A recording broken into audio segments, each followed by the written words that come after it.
په اذکارو او په معصوره دعاګانو کې بله دا دعا د دواړو جهانو د سالار صلی الله علیه وسلم مبارک سره نقل ده ورونو.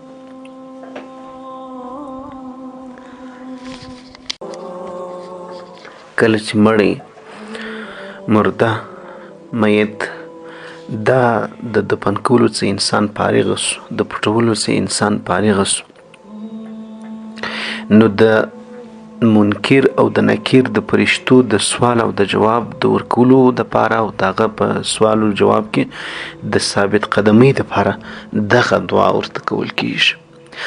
یعنی مطلب دا چې د دفن کولو وروسته بیا به د دې مړي لپاره دغه دعا انسان غواړي، قریبي، وروري، دوستي، ملګري، خوایي، عام مسلماني، کلیوالي، همسایي، هر څوک خامخا د دنیا څخه یو ورځ نه یو ورځ حتمي او ضروري دلته د هیچا لپاره همیشه توب نسته، انسان مړ کیږي او انسان به دې دنیا څخه رحلت کوي، کوچ به کوي او ځي به.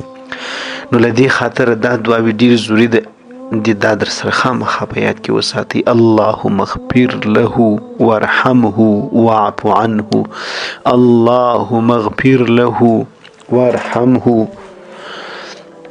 واعف عنه، اللهم اغفر له وارحمه واعف عنه. اے الله رب العزت ته د بخښنه وکړي، اے الله رب العزت رحم پر وکړي، اے الله د عافیت او خلاصي او نجات ور په نصیب کړي، خدای د عذاب الهي په سوال او جواب کې کامیابه کړي.